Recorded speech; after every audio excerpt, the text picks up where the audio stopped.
माँ बेटे के प्यार के किस्से तो आप लोगों ने बहुत सुने होंगे, लेकिन आज जो मैं कहानी आपको बताने जा रहा हूँ, इस कहानी को सुनकर आपको भी ऐसा लगेगा कि वाकई में ही माँ अपने बेटे पर आँच भी नहीं आने देती, और जब माँ पर भी कोई आँच आती है तो बेटा भी अपनी जान तक उसके लिए अड़ा देता है।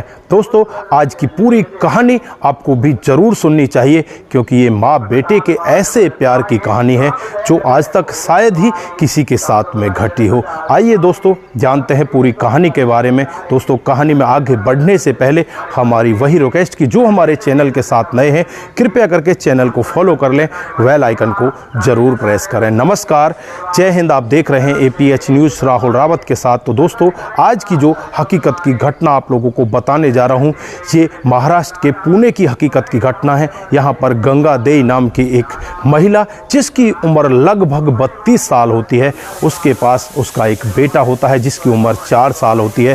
तभी वहाँ पर दुखों का पहाड़ उसके ऊपर इस तरह से टूट जाता है, उसके पति की मौत हो जाती है। अब पति की मौत होने के बाद उसके घर में उसका जो साथी सहारा रह जाता है, वो 4 साल का बच्चा रह जाता है। अब उसको भी उसे पालना होता है, अपने आप को भी पालना होता है, सारी दुनिया के तानों से भी उसे बचना होता है। दोस्तों, जो यार, रिश्तेदार, अड़ोसी पड़ोसी होते हैं, उस महिला से कहने लगते हैं कि तू अब दूसरी शादी कर ले, उसमें ही तेरी भलाई है, तेरा ये बहुत बड़ा जीवन है, किस तरह से कटेगा, तेरी जवानी कैसे कटेगी। यहाँ तक लोग उसे तरह तरह की बातें कहने लगते हैं, लेकिन वो एक ही बात कहती है कि मैं अपने बेटे के सहारे जीऊँगी, अपने पति की यादों के सहारे जीऊँगी, मैं अब दूसरी शादी नहीं करना चाहती। लोग बाग तरह तरह के उसे ताने भी मारा करते हैं, लेकिन वो किसी की तरफ कोई भी ध्यान नहीं देती, अपने बेटे को पढ़ाने लगती है। दोस्तों, वो पड़ोस के घरों में जाया करती, वहाँ पर किसी के बर्तन साफ किया करती, किसी के घर में झाड़ू पोछा किया करती। इस तरह से अपने बेटे को धीरे धीरे करके बड़ा करने लगती है। दोस्तों, उसका बेटा बड़ा हो जाता है, पढ़ लिख जाता है। अब उसे नौकरी की तलाश होती है और एक कंपनी में उसे नौकरी मिल जाती है। दोस्तों, वहाँ पर वो नौकरी करने लगता है और नौकरी करते करते धीरे धीरे उस कंपनी में जो मज़दूर होते हैं, उनकी यूनियन होती है, उस यूनियन का वो लीडर बन जाता है। अब उसके पास पैसे भी आने लगते हैं और घर परिवार उसका अच्छे से चलने लगता है।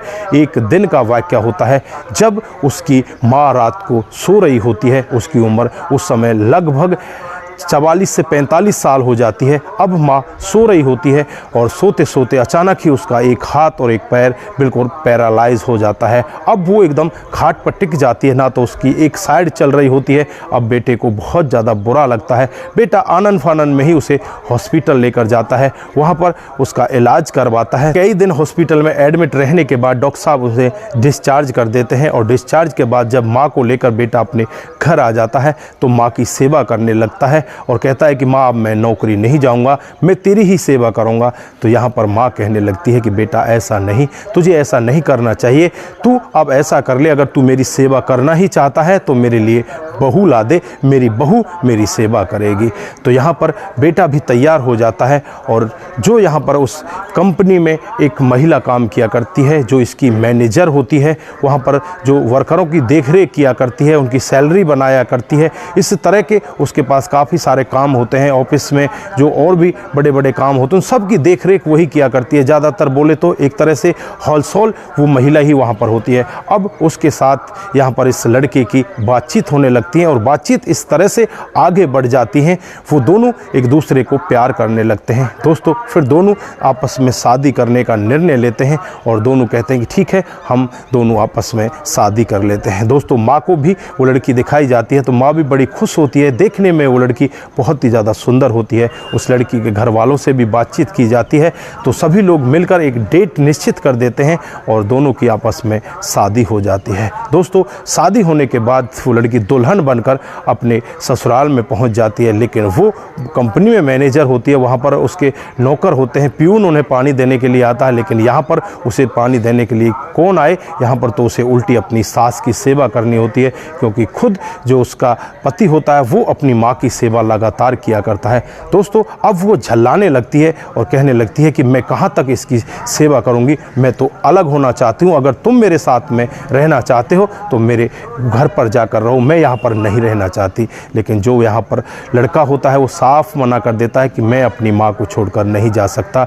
जिसने मेरे लिए इतना कुछ सहा, क्या मैं एक छोटी सी खुशी के लिए अपनी माँ को छोड़कर चला जाऊँगा? ऐसा नहीं हो सकता। मैं अपनी माँ को कभी भी छोड़कर नहीं जाऊँगा। तो यहाँ पर जो उसकी पत्नी होती है वो कहने लगती है कि ठीक है, अगर तुम अपनी माँ को छोड़कर नहीं जाना चाहते तो मैं यहाँ से चली जाना चाहती हूँ। दोस्तों, उसके बाद यहाँ पर जो माँ होती है अपने बेटे से कहने लगती है कि बेटा, तू बहू को नाराज़ मत कर, तू वहीं रहा कर, तू वहीं से मुझे देखने के लिए आ जाया कर। मैं तुझे मना थोड़ी कर रही हूँ, लेकिन तू बहू को नाराज़ मत कर, अपने घर को मत बिगाड़। लेकिन यहाँ पर बेटा माँ से कह देता कि माँ, मैं तुझे छोड़कर नहीं जा सकता। अब माँ भी बेटे की खुशी चाहती थी। माँ अपने बेटे से कहने लगती है कि बेटा तू चला जा। तो यहाँ पर वो कहने लगता है कि माँ, तू यहाँ पर इस तरह से बैठी हुई है, तू यहाँ से चल हल भी नहीं सकती, अब मैं तुझे इस हालत में कैसे छोड़कर जाऊँगा? तो यहाँ पर माँ कहती है कि बेटा तू टेंशन मत कर, मैं अपने आप मैनेज कर लूँगी, मेरा पैर थोड़ा सा चलने लगा है और मैं जो यहाँ पर छड़ी रखी हुई है इसके सहारे से धीरे धीरे करके अपने कामकाज को कर लूँगी। मैं अपना परिवार, अपना घर चलाती रहूँगी, तू अपने परिवार को मत खराब कर। तो यहाँ पर बेटा कहता है कि माँ, मेरा परिवार कोई और नहीं, मेरा परिवार तो तुझसे स्टार्ट है और तुझ पर ही ख़त्म है। मैं तुझे छोड़कर नहीं जाना चाहता। अब माँ यहाँ पर बेटे के साथ ज़बरदस्ती करने लगती है, उससे कहने लगती है कि बेटा, अगर तू नहीं जाएगा तो तुझे मेरी कसम है, तुझे जाना ही पड़ेगा। अब बेटे को कसम दे दी जाती है। बेटा करे तो क्या करे, फिर बेटा मजबूरी बस अपनी ससुराल में पहुँच जाता है। तो उसकी पत्नी बहुत ज़्यादा खुश होती है और कहने लगती है कि अब तुम यहीं पर रहोगे और यहीं से ड्यूटी किया करोगे। दोस्तों, धीरे धीरे कुछ समय और बीतता है। यहाँ पर जो उस लड़की की माँ होती है वो उसको समझाया करती कि बेटा, तू अपनी सास की सेवा किया कर, तो उसके साथ रहा कर, वहीं चली जा। लेकिन यहाँ पर वो मानने वाली नहीं होती। दोस्तों, एक दिन का वाक़या होता है जब यहाँ पर उसकी जो भाभी होती है वो उसे इस तरह के ताने देने लगती है, उससे कहने लगती है कि तू यहाँ पर अपने पति को लेकर रह रही है, तुझे शर्म आती है, अगर तू इतनी ही भली होती तो अपने घर पर रहा करती।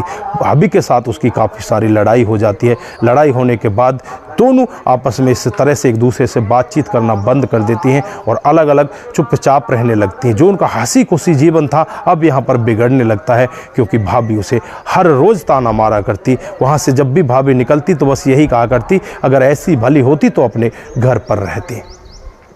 अब वो सोचती रहती है कि मैं करूँ तो क्या करूँ, अगर मैं अपनी सास की सेवा कर लेती तो ठीक रहती, लेकिन यहाँ पर तो मुझे बहुत ज़्यादा ताने खाने पड़ रहे हैं, क्योंकि कुछ दिन के बाद ही उसके माता पिता मर जाते हैं। माता पिता के मरने के बाद जो भैया भाभी का राज होता है वो घर के ऊपर आ जाता है, सभी देख रेख उनके हाथों में चली जाती है। अब वो करे तो क्या करे, वो चाह कर भी कुछ नहीं कर सकती। दोस्तों, यहाँ पर जो इसका पति होता है वो थोड़ी देर के लिए इसके पास आया करता, बाकी अपनी माँ की सेवा करने के लिए चला जाया करता। सुबह जल्दी उठकर अपनी माँ के घर के काम को कर कर आया करता और शाम को खाना बनाकर तब यहाँ पर आया कर, पहले अपनी ड्यूटी पर जाता। ड्यूटी पर जाने के बाद जब वापस आता तो सबसे पहले अपनी माँ के पास आया करता, माँ के कामकाज को करता, उसे खाना पीना खिला के, उसे सुला के तब वहाँ से अपनी पत्नी के घर जाया करता। दोस्तों, यहाँ पर पत्नी सबसे भी नाराज़ हो जाती है। वो कहने लगती है कि मुझे ऐसा चाहिए ही नहीं, या तो आप वहाँ रहोगे या यहाँ रहोगे। दोस्तों, अब यहाँ पर जो उसका पति होता है कहने लगता है कि मैं तो अपनी माँ के पास ही रहना चाहता था, लेकिन मेरी माँ की जिद की वजह से मैं तुम्हारे पास आ गया, लेकिन अब मैं तुम्हारे पास नहीं रहना चाहता, मैं तुम्हें छोड़कर जा रहा हूँ। फिर वो अपनी माँ के पास पहुँच जाता है और जब शाम को खाना बनाकर वहीं पर बैठ जाता है तो माँ कहने लगती है कि बेटा, क्या बहू के पास आज नहीं जाओगे? तो यहाँ पर वो कहने लगता है कि माँ नहीं, मैंने तुम्हारी बहू को छोड़ दिया है। तो माँ उसे धमकाते हुए उससे कहती है कि तूने बहुत ही गलत काम किया बेटा, तुझे ऐसा नहीं करना चाहिए, तुझे बहू को नहीं छोड़ना चाहिए। तो यहाँ पर वो बेटा कहता है कि माँ, वो तेरी बहू है ही नहीं, वो तो मुझे और तुझे बांटना चाहती है। वो मुझसे ये चाहती है कि तू अपनी माँ से मत मिल, तू माँ के पास मत जा। अब मैं करूँ तो क्या करूँ? उसने कहा कि मुझ में से और माँ में से एक को चुनना पड़ेगा। मैंने माँ तेरे को चुन लिया, उसको नहीं चुना। माँ यहाँ पर अंदर अंदर खुश तो होती है, लेकिन माँ को यहाँ बेटे का घर भी टूट रहा होता है। वो कहने लगती है कि बेटा, तूने गलत किया, तुझे अपनी बहू को चुनना चाहिए था, वो तेरा जीवन साथी है। मैं कितने दिन की बची हुई हूँ, मैं तो आज या पता नहीं कल मर जाऊँ, मेरे का कोई भरोसा नहीं है, इसलिए तुझे अपनी बहू को चुनना चाहिए, तू अपनी पत्नी के पास चला जा। तो यहाँ पर बेटा कहने लगता है कि माँ, मुझे वो पत्नी नहीं चाहिए, मुझे मेरी माँ चाहिए। और अब ध्यान रखना, मुझे कसम देने की ज़रूरत नहीं है, अगर तू कसम भी देगी तो मैं तेरी कसम को लेकर भी उसके पास नहीं जाऊँगा। माँ जब बेटे का इस तरह का प्यार देखती है तो माँ की आंखों में भी आंसू आ जाते हैं, अपने बेटे को गले लगा लेती है और कहने लगती है कि बेटा हो तो तेरे जैसा। दोस्तों उसके बाद माँ की वो इतनी अच्छे से सेवा करता है, माँ का जो पैर है वो बिल्कुल लगभग 80% से 85% तक ठीक हो जाता है। माँ चलने हलने लगती है, उसका हाथ भी काम करने लगता है। और जो डॉक्टर साहब भी देखते हैं वो भी कहते हैं कि ये तो एक बहुत बड़ा चमत्कार हो गया। वो चमत्कार क्यों हुआ था कि बेटा हर दिन माँ के हाथ पैरों की मालिश किया करता, और जिस मालिश की वजह से वो लगभग 85 से 90% तक ठीक हो जाती है। दोस्तों माँ अब चलने फिरने लगती है। माँ कहने लगती है कि बेटा बहू की हाल तो ले ले, उसे अपने घर ले आ। तो यहाँ पर वो कहता है कि नहीं माँ, वो तो हमारे लिए मर चुकी है, हम उसको नहीं लेकर आ सकते। दोस्तों अगर उसकी पत्नी के बारे में बातचीत करें तो एक दिन एक घपले में वो पकड़ी जाती है और वहाँ से जो नौकरी उसकी होती है उसे धक्के मारकर उस कंपनी से बाहर कर दिया जाता है। अब वो बिल्कुल घर पर रह जाती है, अपने भैया भाभी के टुकड़ों पर पड़ने लगती है, दूसरी जगह उसे नौकरी भी नहीं मिल पाती। दोस्तों धीरे धीरे करके कुछ महीनों का समय बीतता है। जो भाभी होती है उसे इस तरह के ताने मारने लगती है, अगर तू इतनी ही भली होती तो तुझे नौकरी से नहीं निकाला जाता, तू तो वहाँ पर भी गलत काम करके आई है।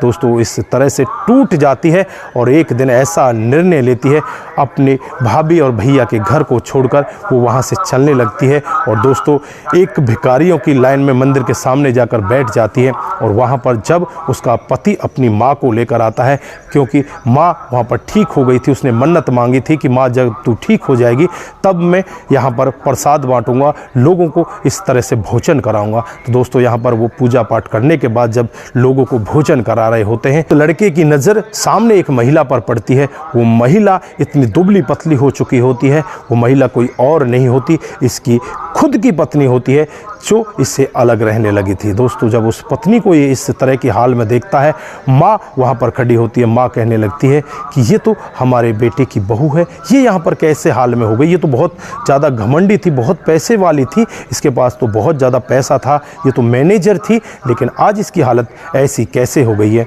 वो जाकर अपनी सास के चरणों में गिर जाती है और रोते हुए कहने लगती है कि सासू माँ मुझे माफ़ कर दो, मुझसे बहुत बड़ी गलती हो गई, अगर मैं तुम्हारी सेवा कर लेती तो बहुत अच्छा रहता, अब मेरे पास कुछ भी नहीं है। भैया भाभी ने भी मुझे धक्के मारकर घर से बाहर निकाल दिया है, अब मैं रोड पर आ चुकी हूँ, मेरे पास कुछ नहीं है, मेरी कंपनी की जॉब भी चली गई है, वहाँ पर भी लोगों ने मुझे फंसाकर मेरी जॉब को निकलवा दिया, मैं अब कुछ भी नहीं कर सकती, दूसरी जगह भी मुझे जॉब नहीं मिल पा रही, अब मैं रोड पर आ चुकी हूँ, बिल्कुल मेरे पास कुछ नहीं है, बस मुझे माँ जी आप अपना लीजिए, अपने बेटे से कहिए कि वो मुझे अपना ले, अगर आप कहेंगी तो आपकी बात को आपका बेटा नहीं टालेगा, कृपया करके मुझे अपना लीजिए, मुझे अपने घर ले चलिए। यहाँ पर इस तरह से गिड़गिड़ाती है, रोती है।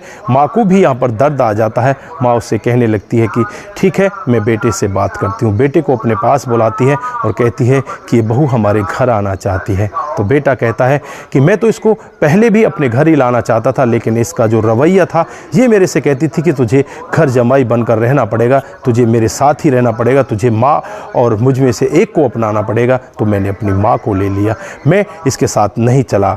दोस्तों यहाँ पर फिर वो महिला इस तरह से अपने पति के चरणों में गिर जाती है, रोते हुए कहने लगती है कि मुझसे बहुत बड़ी भूल हो गई, मैंने आपको नहीं पहचाना, आपकी माँ को नहीं पहचाना, मुझे माफ़ कर दीजिए, मुझे अपने घर ले चलिए। दोस्तों उसके बाद माँ भी उससे कहती है कि ठीक है बेटा अब इसे अपने घर लेकर चलो। उसके बाद उसे अपने घर ले जाया जाता है और उसके बाद उनका जो घर परिवार है बड़े आराम से चलने लगता है। दोस्तों 2019 का ये वाक़या होता है और आज 2024 आ चुकी है। अब उनका जो घर परिवार है बड़े प्यार पूर्वक चलने लगता है। अब वो बहू भी अपनी सास की इतनी सेवा करती है, उसके साथ में ऐसे रहती है जैसे एक माँ बेटी रहा करती हैं। दोस्तों उनका परिवार बड़े प्यार पूर्वक चलने लगता है और उनको 2 बच्चे हो जाते हैं, एक लड़का और एक लड़की। अब वो बच्चे भी स्कूल जाने लगते हैं। अब वो बच्चों को भी ऐसा ही पाठ पढ़ाती है, बच्चों से भी यही कहती है कि माँ बाप से कभी भी अलग मत होना, उनके प्यार के साथ, उनकी छत्र छाया के साथ अपने जीवन को काटना, नहीं तो किसी के साथ भी ऐसा ही हो सकता है जैसा मेरे साथ में हुआ है। तो दोस्तों अब उनका जीवन बड़े प्यार पूर्वक चलने लगता है। तो ये थी आज की हकीकत की कहानी। आप लोगों को कैसी लगी? अगर आपको जरा सी भी प्रभावित करती है तो दोस्तों के साथ ज़रूर शेयर करके जाएं। दोस्तों आज के लिए बस इतना ही, फिर मिलते हैं किसी नए मूड के साथ। तब तक के लिए आप अपना ख्याल रखें, परिवार का ख्याल रखें, सतर्क रहें, सावधान रहें और अपने रिश्तों की अहमियत को ज़रूर समझें। नमस्कार, जय हिंद,